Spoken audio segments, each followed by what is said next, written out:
What's up, everybody? This is the Sports League Podcast. Back for another week. I'm your host, Alex Leak. We got the co-host, Amanda, back on. Good to have you, Amanda. Good to be back as always. Hey, everyone. And appreciate everyone for the support. Our subscribers keep going up. Our views keep going up. We got some positive momentum right now, so we appreciate all you guys. And the season's just getting started, so stay tuned all season long. It's going to be a fun year, so we really appreciate that. Yeah, Let's it's been nice to have everyone's support so far. I'm glad you guys aren't getting sick of out hearing our opinions week to week. Yeah, even though sometimes it's hot takes and we get stuff wrong, like what was the one I got wrong last week? Um, Oh, Jets over Cowboys. You know how it goes. You yeah, can't win them all. everybody's wrong sometimes. So let's get into week three started on Thursday night. The 1-1 Giants at the 2-0 49ers. No Saquon Barkley for the Giants, no Brandon Ayuk for the 49ers. Niners jump out to a 17-3 first half lead and go on to win 30-12. Not a super competitive game. Did anything stand out to this in this game for you, Amanda, or did it go about as you expected? I was pretty impressed by the rapport between Daniel Jones and Darren Waller Hmm. coming back. I mean, obviously they didn't pull off a win, but they played so well together over the summer. And it was nice to see some little sparks of what they can be again. I mean, obviously the game went the way that it did, but I think there was some glimpses of what they wanted to be. Outside linebacker Kayvon Thibodeau agreed with that. He said, "We're trying to build it brick by brick, and we started playing a little complementary football. There were some spurts of what the team that we could be. We just got to be more consistent," which I absolutely agree with. I mean, Jones completed 22 of 32 passes, which isn't bad. That Hmm. interception definitely kind of set them back, and they were definitely overcompensating for their line's deficiency. I mean, the Niners have a really strong front, and there wasn't a lot they could do against it. I mean, Nick Bosa was double teamed, and I mean that they were doing all they could, but he still made some great plays. Yeah, and they're thoroughly outmatched. The 49ers are a lot more talented than the Giants, and the Giants did a good job of hanging in there. I mean, they even cut it to 17-12 at one point in the third quarter. And I didn't like that they go for two there, trying to make it 17-14. If it were me, I'm just kicking the extra point. Like, there's 10 minutes to go in the third. Yeah, What's there was 25 minutes left. I looked up and I was like, I for a second I thought I had the wrong quarter. I saw that and I was like, Yeah. oh, is it the fourth? No, it's not the fourth. What the hell? That made no sense to me. Take the Well, points in the third quarter. yeah, and you're seeing this more and more. It's like analytics says go for it on 2 point conversions every time and chase the points, and I don't understand it. It's like there's plenty of football left, and what are you assuming the Niners aren't going to score again, so you need it to be 3 points now? Like, makes no sense. Just keep playing football. And as well as the Niners played, they really missed Brendan Ayuk. I mean, one of their few struggle areas, red zone offense, which we've seen throughout this season. They had five red zone appearances for two touchdowns. I mean, Yeah. obviously last week he had Ayuk himself had two touchdowns. But it was kind of sad without him. So they need to sort out when he's coming back and figure out who's going to step up in his place. Brock Purdy had 12 incomplete passes. Half of them were in the red zone. So again, I said this last week, they need to sort out their red zone offense because that is the one area where they are failing miserably. Yeah, and they're going to need to figure that out if they're going to go where they want to go, which is the Super Bowl, back to the NFC Championship game. You have to be able to convert that stuff to touchdowns. Good game though for former Michigan product rookie receiver Ronnie Bell. You have to be happy to see that for the Niners. Yeah, he was nice. I think he played really well. And it was nice to see him in the game. And then we also had Wandell Robinson back in the Robinson. field after his Yeah. tearing his ACL in November. So it was nice to see some new and fresh and young receiving talent on both sides. Absolutely. Purdy started, he had a couple missed throws in week 2. He started a little bit struggling, but he got it going towards the end of the game and they were able to pull away comfortably. So that's all that matters. Get the win. The Giants had no rushing game. No Saquon, no rushing game. Matt Breida leads the Giants with 4 carries for 17 yards and a touchdown, and they were pretty unbalanced, 33 passes to 11 runs. You see how important Saquon is to this team, to this offense, and it leads me to go back to the offseason of why are you not paying Saquon Barkley? He's clearly a very important part of the offense as we're seeing it now when he's not on the field. Yeah. I mean, you and I had messaged back and forth about that a few times. Like these teams that have these star players that contribute so much to their teams and they just think they can, hold power over them and just get them to stay around without paying them. It's insane to me. If you have Yeah. talent on your team, you pay that talent to get them to stay. Exactly, especially if you want to keep building and keep getting better and go further in the playoffs and stuff like that, you're gonna need your guys. You don't lose talent and get better. So I don't understand that. The Giants, you talked about Thibodeau talking about the Giants are getting better. They're showing signs of improvement. Well, they better. They're out to a slow start. They're 1-2. They've been outscored. Part of the reason they're struggling is they're getting destroyed in the first half, and they find themselves down double digits. They've been outscored 63-6 in the first half so far this season, and it's not going to get any easier as their next 3 games are versus Seattle, at the Dolphins, at the Bills. I mean, when you see that, what's their best case scenario? 2-4? I mean, it's a rough schedule coming up. Yeah. I don't have any faith in them this year. I just don't think they can pull it off. I don't. hmm Yeah, I think they're going to start in a deep, deep hole. Yeah, and so the Cowboys look great. The Eagles look great.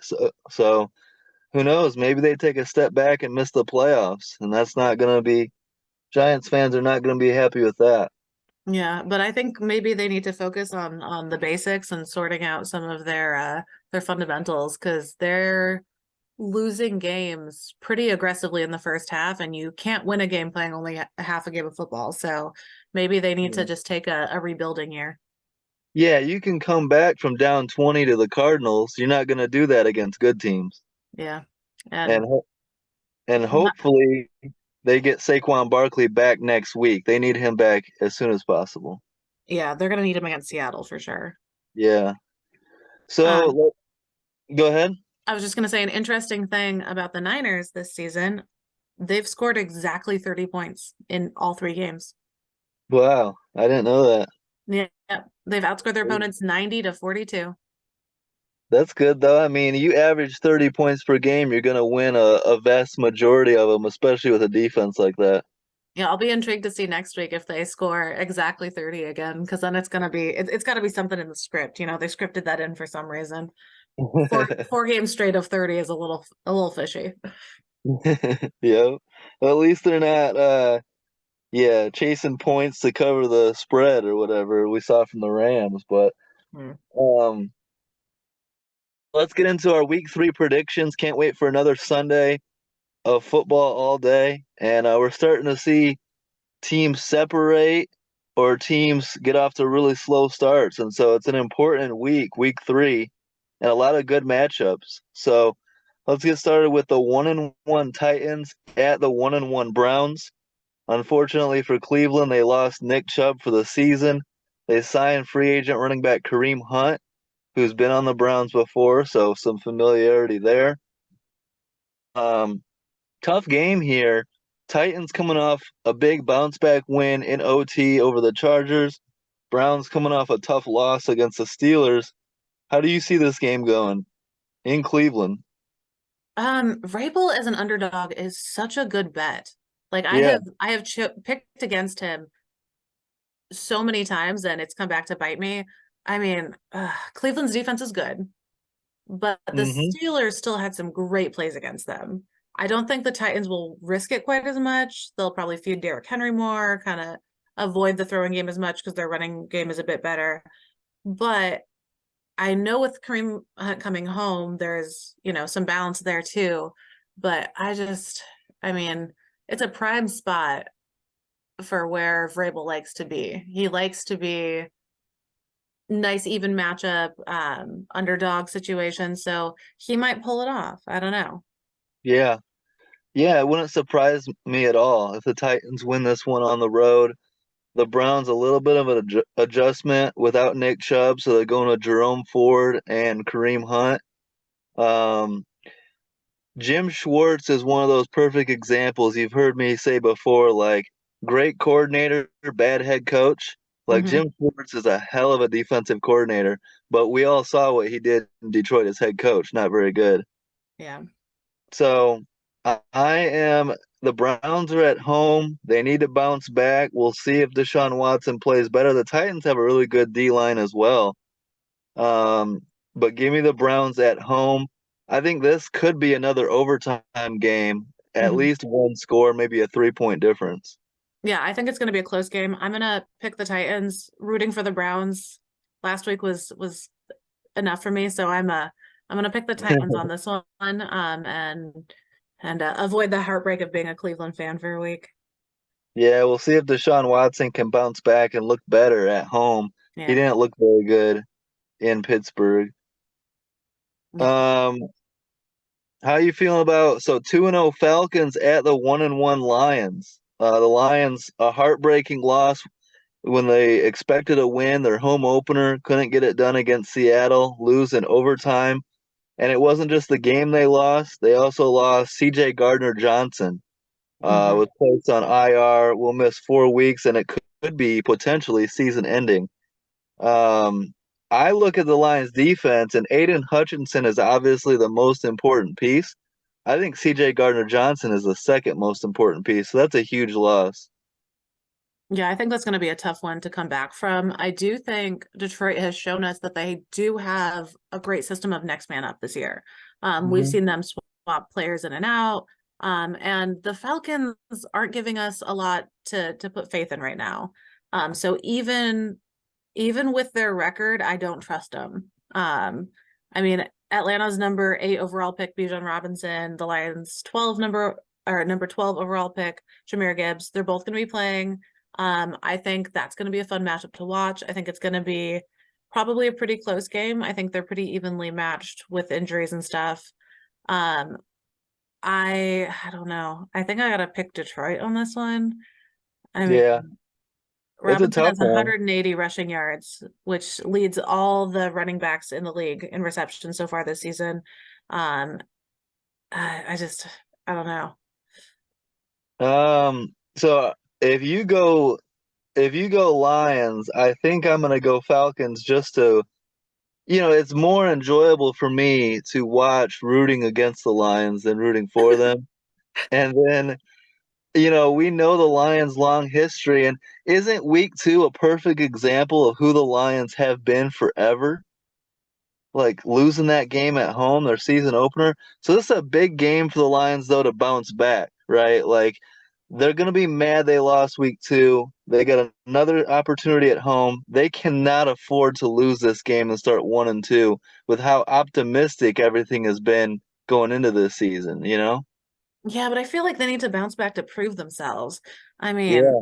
and I feel like Detroit likes to win when you don't think they're going to. Like when the money's on Yeah. them and you're sure they're gonna pull it off, they're gonna lose it. But like their O line is banged up. Like Decker's got an ankle injury. There's I can never pronounce his name Vaitai. correctly. Vaitai's Yeah, hurt. Vaitai. Yep. I'm not gonna try to say his first name. His knee. I think Calais Campbell's gonna break his record here. I think he's gonna pick up sack number 100 for him. He's at 99. I think he's Yeah. definitely gonna pull a sack off for Atlanta. It's one of those games that I'm really torn on. There's 3 games this week where I flip a quarter for me. It's like 51%, 59%. I'm kind of gonna wait for the injury drop list Sunday Hmm. morning to make a call on that one because it really depends on who's gonna play. And actually, just thinking about that as we're talking it through, do either of us think the Falcons are a 3-0 team? I don't. Yeah. No. Which is why I So was saying the Lions to begin with, but then the Lions have so many injuries. I think I think the Lions are going to win this. I think they are. The Falcons are not a 3-0 team. And the Lions, it makes sense what you said that now that people are betting against them, they're going to bounce back and get the win. I think I agree with you on that. That's some Detroit stuff right there. Yeah, that's some Lions football. Yeah, I think I just I want to pick against them, but I feel like I should just root for them because I mean they're so banged up. They're probably going to win just to spite everybody. Yeah. But yeah, that rookie running back matchup is going to be a lot of fun. Oh, it's going to be so fun to watch. How about your Packers? What are they doing this week? Well, they're going to win. But I mean, yeah, I see a bounce back this week. I mean, I know we've got some injuries, but the Saints, Jamal Williams is out for them. Aaron Jones is questionable. We haven't ruled our players out yet. So the two players who are officially out, I think we'll be okay without them. Again, Green Bay likes to wait till the last possible minute to tell you who's actually playing in the game, which has pissed me off for years. But Love has scored 20 or more fantasy points in consecutive games. He's got the highest passer rating in the league, 123.2. The one thing he hasn't done yet this season is start a game at home.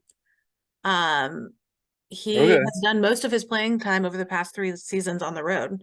So he's had 135 career passing attempts. 11 have been at Lambeau Field. Wow.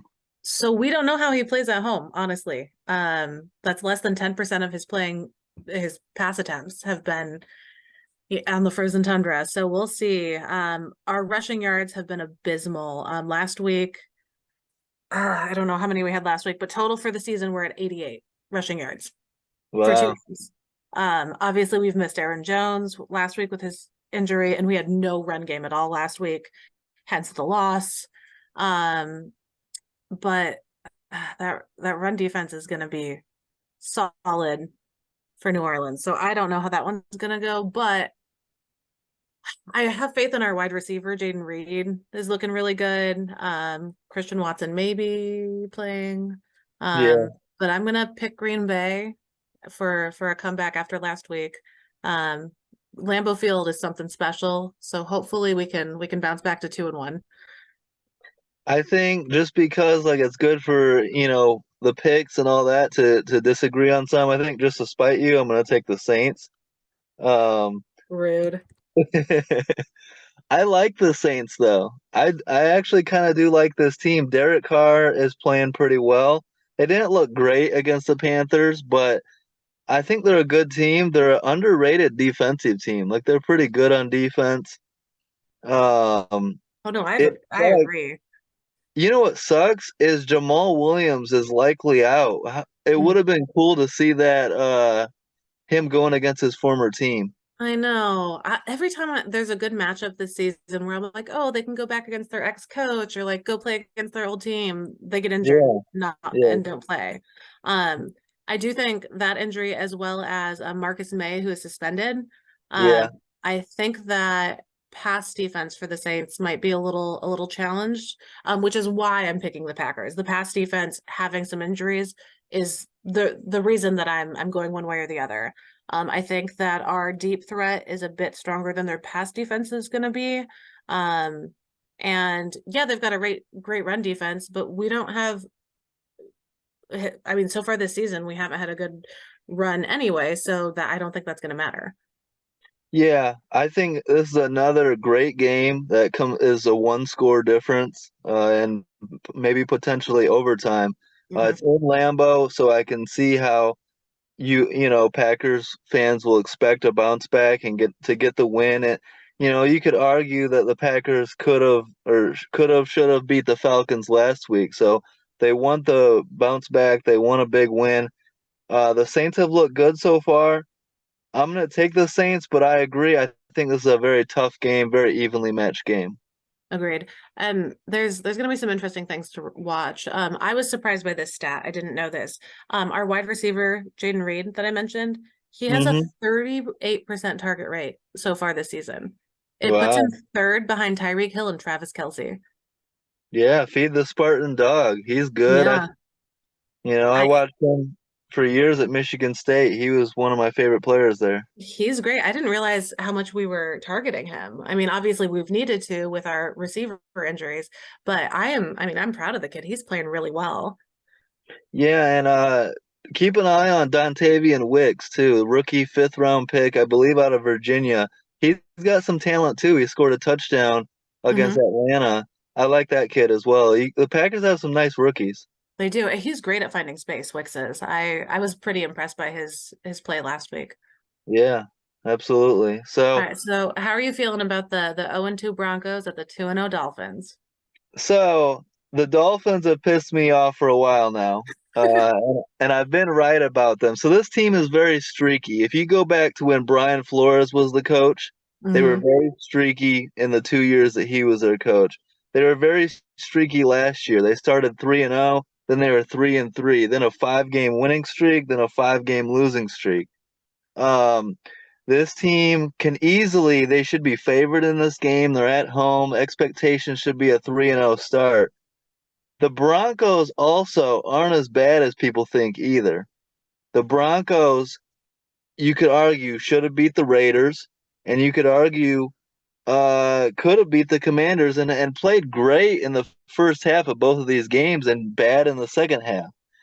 So the key for Denver is to put together a full game for the love of Christ. You know what I mean?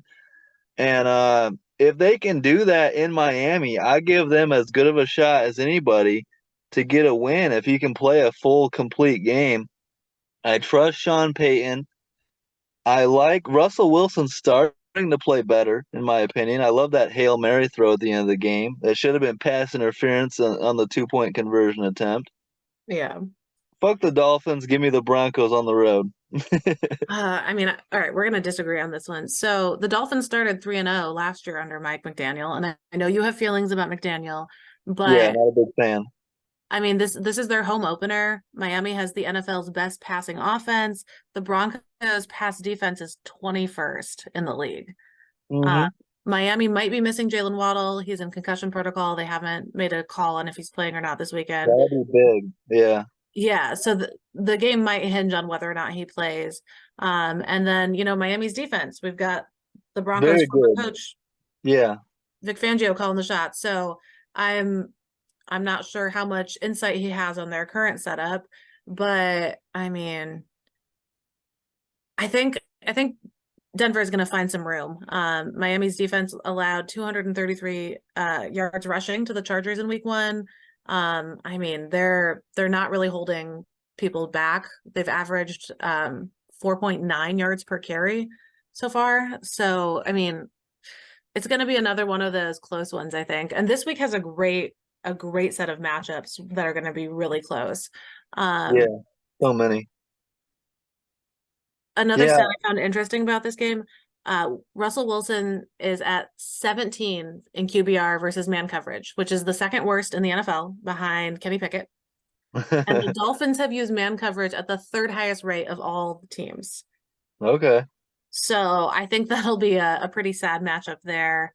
And then Pat Certain for the Broncos is off to a great start. He's Hmm. only allowed 42 yards over 60 snaps. Yeah, put him on Tyreek Hill and have him Hmm. follow him the whole game. Hopefully for the Broncos, Jalen Waddle doesn't play. That would be a big, boost for them. To me, I see it like this. The national media is buying the Dolphins hype. I saw people today talking about, are the Dolphins Super Bowl contenders, No. and taking this game not very seriously, expecting the Dolphins to blow out the Broncos. This is where I think you see it every year in the NFL where the national media thinks they have somebody figured out, and it's like the next game that, it changes. And I think this is one of those games where everyone assumes they know what's going to happen in this game. And here come the 0-2 Broncos who are desperate, who don't want to start 0-3, and are a good team, and maybe they show up and surprise some people. So I'm going out on a limb. I went out on a limb with the Jets last week. That backfired. So maybe this will backfire too. But this is my thoughts right now. I am all for that. I don't think Miami is as good as the media is making them out to be. I just Yeah. think I don't think Miami is going to win it so much as Denver's going to lose it.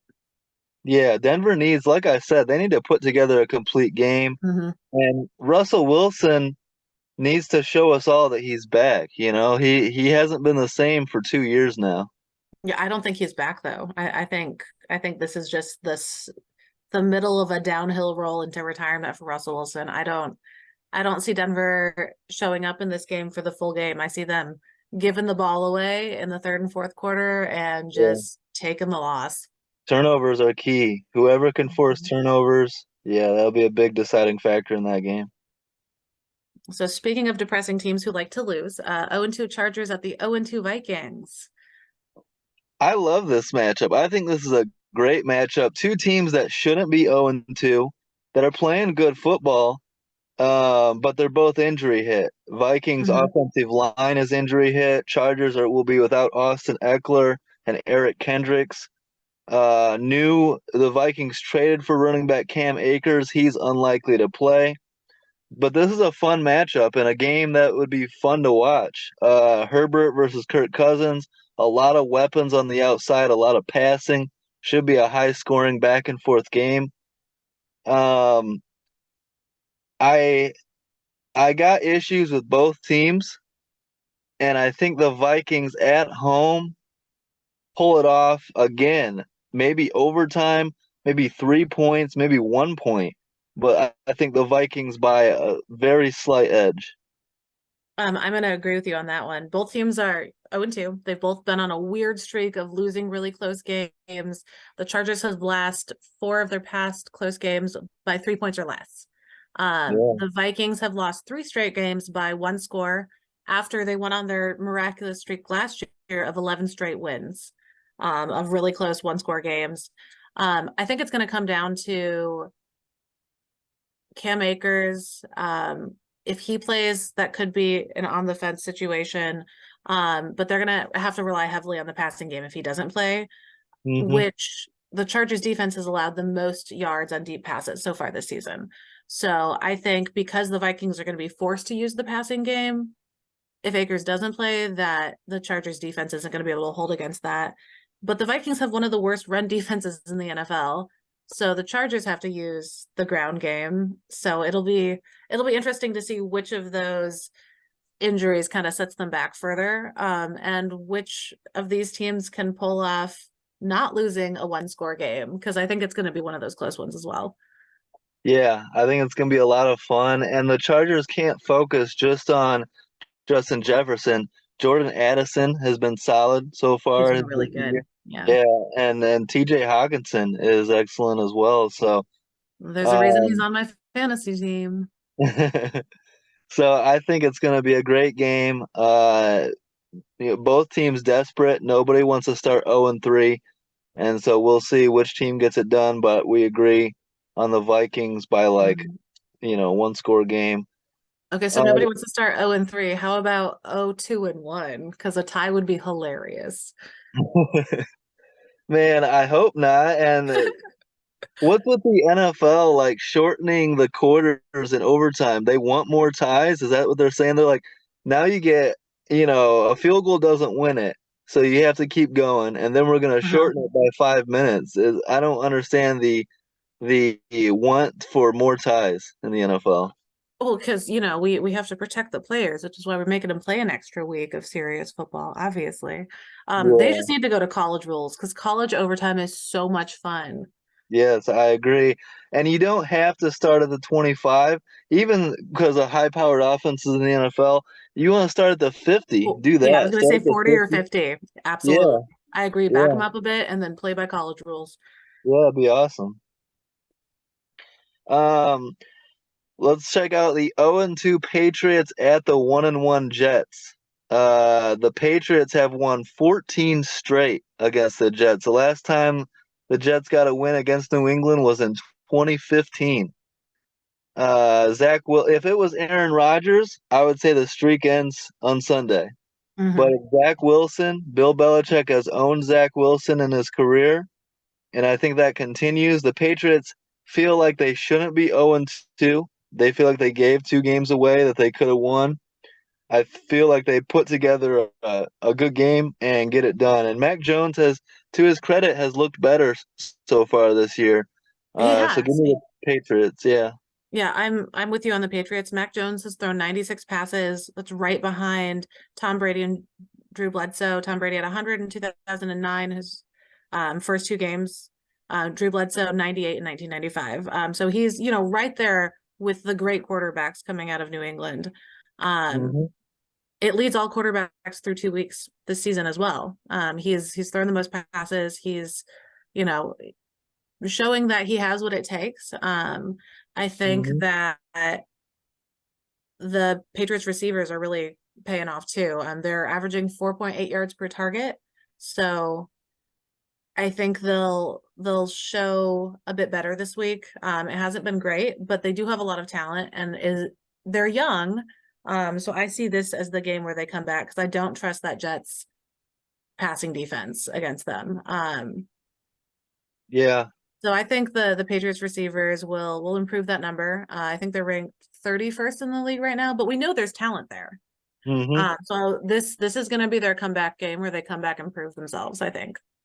Yeah, and the Patriots need to stop shooting themselves in the foot. All these stupid turnovers, stupid penalties have really hurt them so far in the Mhm. first 2 weeks. And hopefully they can clean that up. The Jets are a good defense, and the Patriots need to. That stat concerns me a little bit. Like I like Mac Jones, but they also need to be balanced, and they need to feed Ramondre Stevenson. Where the Mhm. hell has Zeke Elliott been so far this year? Let's get Zeke Elliott involved in this offense. I have no idea. There's so much talent on the Patriots, and I think They spread they it just out. need the right game to click, and I think this is going to be that game. Yeah. Something to watch on the Jets. Their left tackle Dwayne Brown has been awful. He's the worst among all tackles in the NFL. He's got a 63% pass block win rate. Wow. He is not. I mean, I don't understand how you can play that bad, and no one's talked about trading him or give him a week off. I mean, he needs to protect his quarterback to give him time to throw the ball. Yeah. Like there's a reason the Jets are 1-1. They've got a lot of issues going on, but man, That was last gonna week be they a looked bad. Yeah, that was gonna be a concern with Aaron Rodgers playing too, is the offensive line, how well they could protect him. And I saw a player tweet that it's time for Dwayne Brown to retire. So Agreed. maybe that's the case. Yeah. Yeah, I hadn't seen any media talk about that yet. And I was like, how is he not being ripped apart right now? That's horrible. Like Yeah. it is time, sir. Yep. Absolutely. But I think it's going to be a low scoring game. I think the Pats are going to pull it off, but I need to see some Hmm. action from their offense. I mean, they're running back talent and they're receiving talent. I know it's there. I just need to see it. Hmm. Yeah. Absolutely. So we'll see if they can bounce back, get a big road win, keep the winning streak alive versus the Jets. 14 straight wins. That's pretty impressive. Yeah. But they were very different teams. Yeah. Absolutely. So speaking of uh, teams that look pretty different, yeah. the Bills are 1-1. I don't think a lot of people saw that. And they're going to Washington to play the 2-0 Commanders. Yeah, the Commanders are not a 3-0 team. They frankly shouldn't be a 2-0 team. They barely beat the Arizona Cardinals. They had a good win against Denver, but almost blew that one in the final seconds. Hmm. Give me the Bills to win this game pretty handily. I'm going to say double digits. The Bills go into Washington, take care of business. I like the Yeah, I was concerned about the Bills after week one. Week two put all that to rest. And they look like the Bills that we've known, that Andre Reed knows, and we know what the Bills are capable of. We know they're capable of going deep in the playoffs and potentially going to a Super Bowl. So it's good to see them bounce back. I expect them to go into Washington, get a big win, get to 2-1, and drop the Commanders to 2-1. Do you agree with that? I do. I'm gonna pick the Bills as well. I know the Washington quarterback Sam Howell is 2-0 as an underdog so far in his career, so we'll see how that plays out. But I think it's going to come down to who can do what they need to do outside the pocket. Obviously, when Josh Allen is protected, he can do his thing. But Washington has allowed 16 dropbacks to be extended outside the pocket, which is the second most in the NFL. But they do rank fourth in completion percentage on those plays. Meanwhile, Josh Allen is over here. He has thrown 3 touchdowns well outside the pocket, which is tied for first in the NFL. Mhm. So depends on who can pull through on that area of play. I think that'll have a lot to do with how the game comes out. If the Commanders are going to get the win, they have to stop that Buffalo passing game because it's beautiful. When they're in Yeah. sync, they look great. Buffalo looked like the Buffalo Bills we expect to see this season with Josh Allen. Week 1 was a tough week for them, but they looked great last week. They looked like themselves. They're back. They were in sync. But it'll be interesting to see how Sam Howell does because he really likes being the underdog. Yeah, it's like Mike Carney said when we interviewed him. He's like, Josh Allen is trying to do too much, and Mhm. he's best when he lets the defense dictate what he does. You know, you got weapons all over the field at receiver, at tight end, at running back.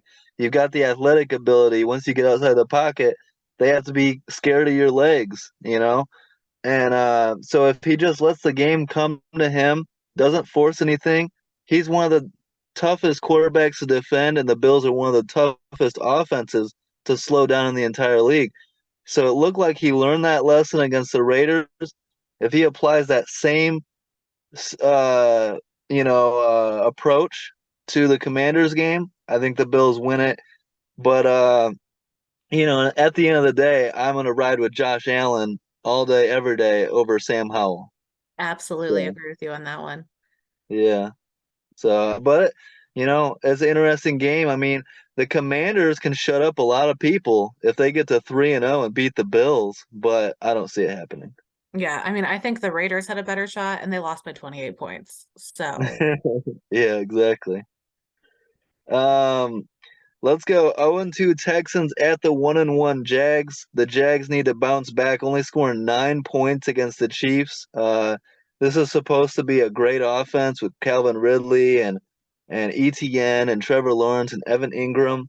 So I expect the Jags to bounce back in a big way. The Texans have a decent defense, but I don't see them being able to keep up with the Jags. I think the Jags score 30 points, 30 or more in this game and win it by double digits. I think it's going to come down to that Texans O-line. They are completely ravaged by injuries. CJ Stroud has been great so far. He's got 626 passing yards in his first 2 games. He's playing so well. But this past week, their O-line has been dropping like flies. And while he hasn't thrown an interception, he's already been sacked 11 times over 2 games. I think Yeah, it's going to come yeah. down to the Jaguars defense, which has already forced 6 turnovers, and they've sacked opposing quarterbacks 6 times. So I think CJ Stroud is going to be hit often and hard in this game. And I don't think that their bandaged O line is going to be able to do a damn thing to stop it. So I Yeah. think the Jags are going to win this one pretty handedly as well. Trevor Lawrence is 1-3 against the Texans. So far, he's thrown 3 touchdown passes and 6 interceptions against them. Mhm. But I think this is a new year and a very different Trevor Lawrence than we're used to seeing in their historical matchups. Um, Yeah. And yeah, selfishly, I need this. After my Trevor Lawrence could be in the MVP conversation, you throw up 9 points at home. You better bounce back and make me look smart this week, Trevor. I mean the Chiefs are hard though. Like we'll cut him some slack. It's okay. It's early. How about Colts Ravens? This man, I wish Anthony Richardson was playing. I know. Ugh, it would have been such a good matchup. I don't want to see Yeah. Gardner Minshew. Hey, he came in and led the Colts to a win. He He looked all did. right. He played well. He had a Yeah. great QBR. I mean, he was perfection. Anthony Richardson was one of my favorites in the draft, and I want to be able to see him and to see how his season plays out. But that Mm-hmm. concussion will get you, so it'll be nice to see him when he gets back on the field. This game is going to come down to Lamar Jackson versus the Colts pass rush. Mm-hmm. Indianapolis ranks second in the AFC, 8 sacks, 6 last week against the Texans. Jackson wasn't sacked for the first time in a game since September 2022. He faced a career low 9.1 pressure rate, even though they were missing their starting center and their left tackle. Yeah. Um, so it's gonna be Yeah, definitely taking the Ravens with this one. Zay Flowers has been so good, and it's so nice to watch. He's got 13 receptions in his first two games, twice as much as any other Ravens player. Yeah, he's been great. Him and Mark Andrews are the two most important pieces to that offense, besides, of course, Lamar Jackson. Those three on the field together, very tough to stop. And Nelson Aguilar, I mean, Odell Beckham Jr. didn't finish the game. He was held out of practice this week. So I think Aguilar is going to have to step up in that third spot this week as well. But he's coming off Mhm. a strong game. He had 5 passes last week, 63 yards, a touchdown. So I think we're going to see a lot more of that beautiful receiving core for the Ravens. And I don't think the Colts are going to have what it takes to do anything about it. Yeah, well, while Minshew looks all right in spot duty, he's 2-10 in his last 12 starts. He's not a winner. The Jacksonville No. Jaguars Minshew mania was a long time ago. Yeah. He's not an NFL starting caliber quarterback. He's a decent backup. He's a Um, closer, not a starter. yeah, like I know a Colts fan that says Minshew should be starting over Anthony Richardson, and I throw my head back and laugh. Like, Minshew's not it.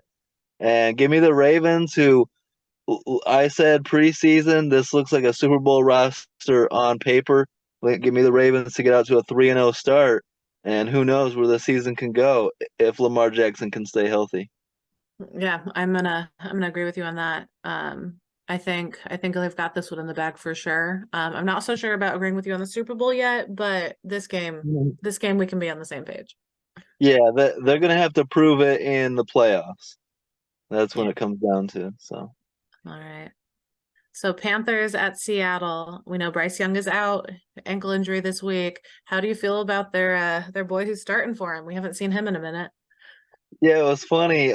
Today, the Pat McAfee show was on Notre Dame campus, and I went and caught that for a little bit. And they kept calling Andy Dalton the Red Rocket. And Mhm. I That's mean, his everyone name. knows. I mean, what else are you gonna call him? Well, wasn't it Red Rifle? I mean, we've always joked in my household that he's the Red Rocket.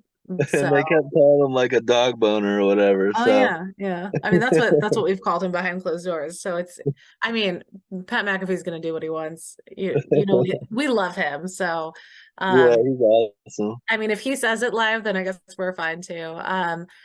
I think it's gonna be interesting to see him back. I mean, I don't know if I've fully lost faith in Andy Dalton as a starter, but he isn't anywhere near what Bryce Young is. He did manage to get the Saints to a victory over Seattle last October, but that was a while ago. But Hmm. I think he's going to play well against the Seattle defense. They rank 30th in passing yards allowed. I mean, I don't, I think I got to take Seattle in this one just because I don't trust him, but I do think it's going to probably be a high scoring game. Um, Seattle's defense is supposed to be better than they are. Well, they give up a lot of yards, but I think that they're opportunistic. Yeah, they take that And red zone well. yeah, good situationally. I love they haven't had Jamal Adams, but I like Devin Witherspoon, Tariq Woolen, Quandre Diggs, Bobby Wagner. Um, so I think the Seahawks will be just fine. I got them winning this one by I think it's probably a pretty handed win, like double digits probably. Yeah. Andy Dalton didn't look bad last year in New Orleans, but he's so far removed from being a franchise quarterback in Cincy. He's not Mhm. that guy anymore. He might be a No. good veteran backup for a rookie quarterback, but Bryce Young struggled so far this year too. I mean, Yeah, he he's looked got a bad. 36 QBR so far this season. That is abysmal. Yeah, I think yeah, Andy Dalton's going to be an improvement for now. And obviously, we don't expect, MVP season out of a rookie. That's okay. Bryce Young can take some time to settle into his spot. But I don't I don't want to say that Andy Dalton's going to be an improvement over Bryce Young because Bryce Young has so much potential. But for this week and this matchup, yeah. with For this Seattle's week, defense yeah, allowing so many passing yards, I think Andy Dalton is going to be the better quarterback to play, honestly. yeah, and Do you think the Panthers are having any concerns right now or questions? I mean, Bryce Young's already hurt, right? Week 3. Do they have any concerns about maybe we should have taken CJ Stroud or Anthony Richardson? I don't think they're going to be regretting their draft choice. I think maybe it's going to be more like, okay, maybe he's not ready yet. Yeah, let's give him some more time. Let's maybe beef Mhm. up the O line in front of him. Yeah, I don't think they're going to regret choosing him. I think he's their guy, but maybe he's not their guy right now. Yeah, yeah, throwing him to out in the live bullets too soon, maybe. hmm I think So, I think they have some support team they need to fill in around him a bit. I hmm mean he's taken some hits and we've seen them and I've cringed at a few of them and now with the ankle injury they definitely need to give him better protection. He gives himself up. He's made some plays that are a little bit sketchy. And I support a quarterback going for it when they have the opportunity, but he needs to make sure he's protecting himself as well. yeah, I mean, especially when he's built like 5'9", a buck 50. I don't know, he's just a little guy. So yeah, give me Seattle. I like, DK Metcalf should have a big game. Geno Smith bounced back in a big way last week. Feed Kenneth Walker. He's hmm an He's so absolute good. monster. Yeah. So give me the Seahawks in that one. Um, my Bears, 0-2 Bears at the 1-1 Chiefs in Arrowhead. I called the Giants over the Cardinals 40-0 last week. That backfired. Give me the Chiefs 40-0 over the Chicago Bears in Arrowhead on Sunday. Yeah, I don't know who would pick the Bears in this one. I mean, half their team is asking to leave or quitting or getting blown up on social media or talking shit Yep, about their coaches. I mean, they're a hot yep, mess. yep. Both teams though have been pretty disappointing through the first 2 weeks of the season. Like the Chiefs should be better than 1-1. This this is They're their get tied. right week. This Yeah, is that's true. They have their mulligan, so we'll see. But mhm. the teams are tied for 22nd in the league in scoring with 37 points through 2 games. Kansas City, in particular, I mean, they have to have some improvements with their offensive play. They have been sloppy. Mhm. They are just chucking the ball to whoever. If someone picks it, oh well. I mean, it's been a mess. I mean, there's defensive problems, there's offensive problems. Their red zone is a hot mess. I mean, sudden resignations for the Bears, they're obviously a hot mess. I mean, I'm sure you have thoughts on coach resigning out of the blue. Well, I don't blame him. I mean, I heard that his house got raided by the FBI, so he might have some off the field stuff that's more important. He cited some health stuff, some family stuff. Who knows what's going on there? But he's not the difference maker. Alan Williams, I've followed him before Chicago. He's not that great of a defensive coordinator. So that's not that big of a concern. Matt Eberflus isn't that good of a head coach. Luke Getzey's a terrible offensive coordinator, terrible offensive play caller. Justin Fields, I fully support Justin Fields calling out the coaching staff.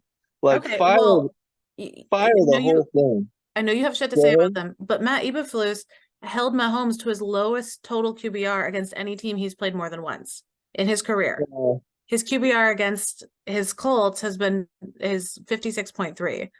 us- So he knows how to beat Mahomes Even a blind squirrel finds a nut once in a while. twice in a while, technically. I do um, think that the Chiefs are primed for their breakout performance. They're ready to show who they are against the Bears. I mean, the Bears are going to be a mess. Their defense has allowed an average of 25 and a half points in their first 2 games. I think they're going to allow way more than that in this game. I think the Chiefs are going to put up 40. yeah, I agree. 40-0 is my prediction. The Bears have lost 12 games in a row. Oof. And I was very outspoken and adamant that I did not like the Roquan Smith trade away from Chicago. He was not only our best defender, but our best player on the entire team and our locker room leader. Since trading Roquan Smith, the Bears have not won a game. So Wow. that goes to show you right there. Uh, uh, and then I had people all on Bears Twitter tell me, "Oh, He's Baltimore's problem now. Roquan sucks. Jack Sanborn is an upgrade. Shut up, Bears Twitter. You know nothing. I mean, All right. also for him, I'm happy he got to leave because who the fuck Yeah. wants to play for the Bears right now? You go to Baltimore and turn that into a top five defense and a Super Bowl contender on paper. I'd rather be there too. So I have one question about the Bears. Obviously, they're a shit show, but Fields has top five longest time to throw the ball in the league. He's in the top five. Hmm. How is he getting sacked more than 10% of the time? Does your O-line not like him? Are they purposely giving him up?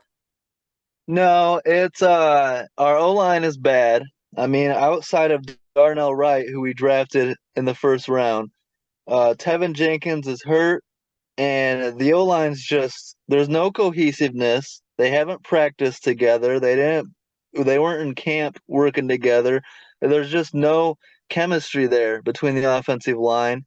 And then the Bears have this entire offseason, it seems like, have done everything to get Justin Fields to be a pocket passer. All this talk about Justin Fields can't throw the ball, he's just a runner. They're like focusing in on, hey, you have to be in the pocket. And Fields is overthinking, hesitating, second guessing himself, all in the pocket. So he's missing open reads. He's not getting rid of the ball on time. There's too much going on in his head. And that's what he meant by calling out the coaching staff. Yeah, I was He, going to say, so in the words of Justin Fields, might be the coaching. yeah, exactly. And then on top of that, Getsy is calling three straight screen passes that ends in a pick six. Getsy sucks. And then it's just a combination of things. Claypool not doing his job, half-assing it on the field, stuff like that. So Yeah. hopefully, Field said he wants to get back to being instinctual and doing what he does best. And I mean, he was a hell of a runner last year. So if he can do some of that, get more comfortable, then maybe the passing game will come. But the Bears coaching staff has completely botched it, and that's why we're out to such a bad start this year. Yeah, I mean, beyond their offensive issues, they rank 31st in yards after catch that their defense has allowed. Yeah, Um, and the terrible. Chiefs are first in receiving yards after the catch. Yeah, So this is going to be one of those 50 to 7, 48 to 10 situations, and it's going to be bad for the Bears. yeah, I agree 100%. We might see some Blaine Gabbert action in Kansas City, once the Mhm. blowout's underway. So speaking of blowouts, 2-0 Cowboys at the 0-2 Cardinals. Are you going to pick Yeah. against Dallas again? No, I'm not. The Cowboys are winning me over. The whole doomsday defense behind Micah Parsons, that stuff is for real. It sucks they lost Trayvon Diggs for the season this week in practice. That's a killer loss. Hopefully the Cowboys can survive that. Credit to the Cardinals, as bad of a roster as they have, and starting Josh Dobbs at quarterback and an incompetent head coach. The Cardinals have been competitive. Um, only losing by one score so far in both their games. But I think that changes this week. I think the Cowboys are a much better complete team, and I think the Cowboys beat them pretty handedly. Do you agree with that? I think it's going to be closer than a lot of people expect, based on their records. I mean, the Cardinals are great at sacking opponent quarterbacks, but Dak's only Hmm. been sacked once all season, so I'm interested to see how that dynamic's going to play out, because they're going to be gunning for him. And then, I mean, Prescott's playing his 100th game of his career, which is cute. Yay for Right. him. And he is the only player in NFL history with at least 150 touchdown passes and 25 rushing touchdowns in his first 100 games. So Yeah. that's a great milestone. He gets to be, he gets that record. That's just his. So that's cool to see. I'm a Cowboys hater as much as every other Packers fan. America's team, my ass. But I mean, I can't argue with them. They are playing well this season. I've been pulling for them all season. I've been right so far on how well they were going to play. So yeah, my money's all on Dallas in this one. Yeah, I think the Cowboys get to 3-0. We'll see later in the year. Can they keep this up? We talked with Andre Reed about hitting your stride at the right time, not peaking too early or too late or whatever in the season, playing your best football, going into the playoffs. That's what's going to determine how successful of a season for the Cowboys. Jerry Jones wants nothing else other than a Lombardi trophy. So, but great start. Get to 3-0 and keep building, and sucks, it sucks really bad for Trayvon Diggs, but at least they signed Stephon Gilmore in the offseason and Micah Parsons for Defensive Player of the Year. Like, I'm going to be pushing that narrative all year. Yeah, I'm gonna have a lot of money on them moving forward into the postseason and stuff. I think Dallas will still be there. I like to doubt them. But I think they're for real this year, unfortunately. Mhm. The interesting part is the Eagles in their own division and how do they match up against Philly. That's going to be a must-watch 2 games. Yeah, absolutely. That's gonna be Yeah. a really fun dynamic this year for sure. Yeah. All right, well, let's move on to Sunday Night Football. We have the 1-1 Steelers at the 1-1 Raiders. We've got Devontae Adams and Jacoby Myers, who both appear like they're going to play this week, which is great. Pittsburgh is missing their wide receiver, Deontay Johnson. How are we feeling about the Steelers coming into Las Vegas? This is a good matchup. I think it's going to be a great game. 2 evenly matched teams. I love George Pickens. I have my questions about Kenny Pickett, but Jimmy G, when healthy, when he's out there, looks pretty good usually. If Devontae Adams and Jacoby Myers are good to go, then that opens up the Raiders' offense. We'll see if Josh Jacobs can get going. TJ Watt and Alex Highsmith have been absolute game wreckers so far. Um, this is a tough one. Like, I could go either way on this game. I wrote down on here, give me Vegas at home, but it literally could go either way. What do you think? I haven't made a pick in this game. I have no idea. I think it's going to be close. If the Raiders are beat at home, it will be the first time that a Steelers quarterback has beat them since 1995, which was two and a Wow. half years before Pickett was born. I mean, the week 2 loss to the Bills, Jacobs had -2 rushing yards on 9 attempts, 48 yards the week before. I think this is going to be his comeback week. Yeah. I think he's going to look like he did last year. He averaged almost 100 yards per game last year. I think we're going to see him with at least 70 or 80 yards trying to make his comeback this week. Devontae Adams is, I miss him every day. Green Bay misses you, Devontae. But he's got 116 straight games with a reception, which is the 5th longest active streak in the league. I mean, they've got so much talent on their team, but Pittsburgh looked so good on Hmm. on paper, but then when you look at it, like their first points of their game were an outside linebacker pick six, and their last points of the game were an outside linebacker pick up six. I mean, Hmm. as good as Highsmith and TJ Watt were in that game, I don't think they're going to do that against Oakland. I think it's going to be offensive scores and not the defense carrying their team. Their offense Yeah. only scored 12 points. Yeah, and the offense has been so unreliable. -7 yards in the fourth quarter. I know Cleveland's defense is great or solid, but I have questions about Kenny Pickett, even though he's surrounded by talent. Um, so I guess give me the Raiders at home by, like, I think again, overtime, 3 points, Great very point. close, Yeah. hard fought game. Uh, I'm not gonna be mad either way. I just, give me the Raiders, I guess, at home. Yeah, I think I'm leading Raiders too. I don't want to agree with you. We're too much on the same page this week. It's weird. But I mean, Las Vegas's secondary is sus. I but I think Kenny Pickett gives me less faith than their secondary does.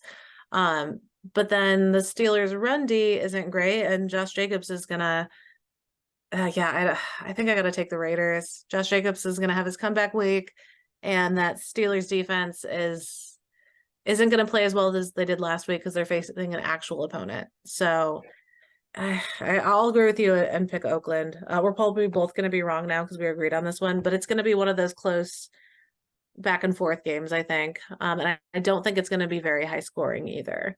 maybe Yeah, it's maybe in the 20s. probably gonna be sloppy again, Mm-hmm. turnovers and shit like that. So Oh, but that was a fun sloppy game though. That shit was entertaining as hell.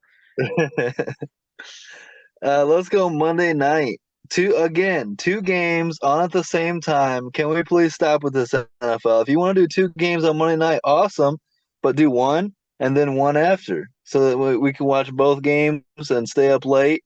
Enough Yeah, with but then this. people on the West Coast are still going to be working when they start the first one. Yeah, that's great for you on the East Coast. Like, do one game and then we'll stay up late. Like, what time are you going to start at 3 p.m.?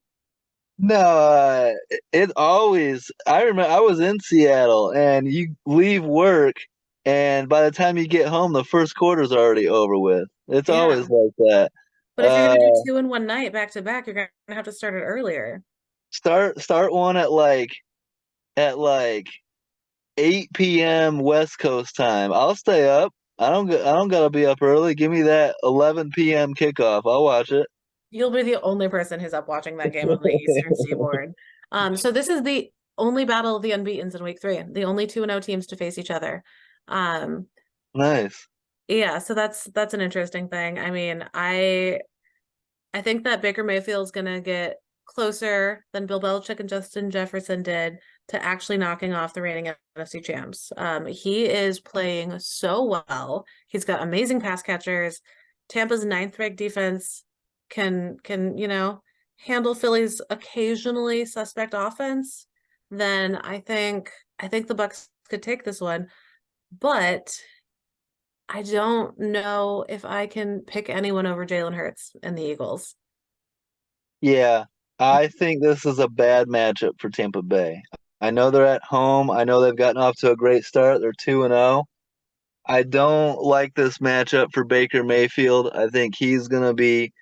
You got Jordan Davis, you got Fletcher Hmm. Cox, you got Jalen Carter, you got dogs, and I'm not just speaking about Georgia on that Eagles defense. Nice. Um, he's going to be running for his life, and He hopefully is. hopefully he can get the ball out to Mike Evans and Godwin and those weapons. But the Eagles are a different animal, and the Bucks are not a 3-0 team. 2-1 makes sense. The Eagles are a 3-0 team and contenders in the NFC. Give me the Eagles, and this one, I hope it's good because it could get ugly. Oh no, I think it's going to be a good game. It's hard for me to pick against Baker Mayfield. I love him. He likes Yeah, to pull out a amazing game when he's up against the wire. that'd be cool. And he does Yeah. have that great receiver duo that you mentioned. And the Eagles are currently second to last in pass defense. They've been allowing 326 yards per game. So I can see Baker Mayfield lighting them up. And that kid likes to run. He will throw himself up if he needs Mhm. to. So it could be interesting, but I think it's going to be a close game. Um, the Eagles offense, though, Devontae Smith, AJ Brown, 79% of their receiving yards. They're playing so well, and Jalen Hurts is finding them at the right times, and it's been poetic. So I got to take Mhm. the Eagles on this one too. As much as it pains my heart to root against Baker Mayfield, I think the Eagles will have this, but I think it'll be a shootout, and I think it'll be a good game. Yeah, we'll see if DeAndre Swift can keep up. He had a great week two, going for like 170 yards. We'll see if he can do 100 plus in week three, or if that was an outlier. Mhm. Um, and then, hopefully for Tampa Bay's sake, Baker wakes up feeling dangerous on Monday morning because that'd be a fun game if it goes back and forth. Yeah, that's what I'm hoping for too. But I Hmm. think all eyes will be on that game, and I don't know if anyone cares about the 1-1 Rams versus the 0-2 Bengals. I mean, I know it's a Super Bowl rematch, but Joe I Burrow may or actually, may not be playing. Joe, I expect Joe Burrow to play. He was in full pads at practice, I believe today or yesterday. I think he's gonna gut through it. As long as Joe Burrow plays, I'm very into this game. If Joe Burrow doesn't play, then I'm a lot less into it. But if Yeah, if Burrow plays, then I think you get one of those gutsy play through injury and get a big win. You avoid 0-3. It's a Super Bowl 56 rematch. Aaron Donald's on that field. Stafford's not going to get that holding penalty. like he got in the Super Bowl. Give me the Bengals with Joe Burrow playing through injury to get a big win and not go 0-3. I think this could be a special game. All right, we're gonna differ on that one. I cannot take the maybe playing, definitely still injured Joe Burrow. He's gonna restrain that calf. He's gonna get smashed and it's gonna be bugging him and he's gonna limp and play through it because he's tough. But I think we're gonna see that injury whether or not he plays. And their backup quarterback, Jake Browning, I have zero faith in. No, you don't want to Um, see Jake Browning, not at all. no, and the Bengals offense ranks last in yards, even though Joe Burrow has played previously. So I don't see the Rams defense letting them do anything with that. I mean, the Rams have one of the top 10 ranked defenses in total yards per game. They're holding the passing game back, and I don't think that the Bengals run game is going to be able to do enough against them to balance that out. Give me Matthew Stafford to throw up 14 on the Bengals scoreboard. Fair, but I mean, he'll also throw up 14 to his team, and then the Bengals will be held to 3, so it's fine. Yeah, he's gonna throw it 30 catches for Puka Nakua this game. Oh, he's so good. But I think yeah, Aaron Donald is going to take advantage of that offensive line. I don't see them stopping him, and I think that Aaron Donald is going to make Joe Burrow wish he hadn't played if he does play. I cannot. I mean, it'll be plenty to talk about if it happens, but I cannot envision the Bengals. I know Joe Burrow's hurt, but I cannot envision them being 0-3. So if Joe Burrow's out there on one leg, limping around, hopping, throwing touchdown passes, if that's what needs to be done, I'm a believer in Joe Burrow. I saw him win a natty at LSU. I saw him Yeah. take the Bengals to the Super Bowl. When's the last time we've ever seen the Bengals in a Super Bowl?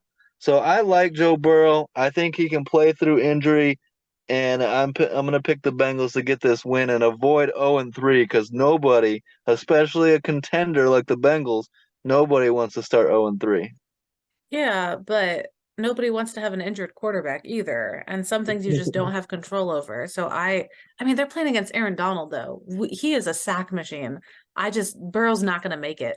I don't think he's gonna be able to play through the pressure and the injury at the same time. Maybe one or the other. Healthy Joe Burrow, absolutely.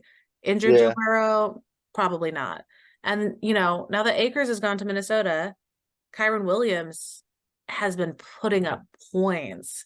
I yeah, mean, he's he not played bad. 96% of offensive snaps last week, 20 touches.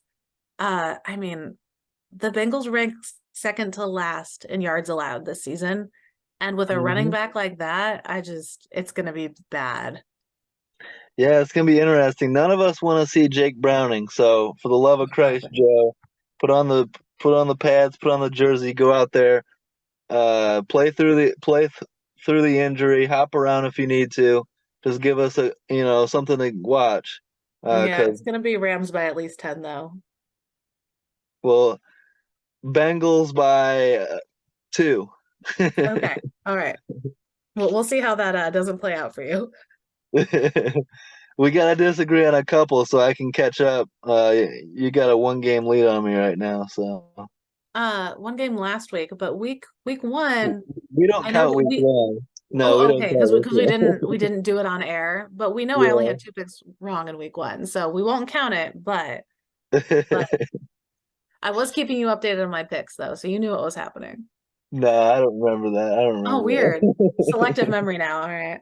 that. You're gonna But selectively forget that the Bengals get their asses kicked this week too, aren't you? no, I can't forget ass kicking. You got to get revenge on that Super Bowl loss, that fraudulent holding call that never should have been called. Yeah, Get that was some to bullshit. Matthew Stafford, yeah.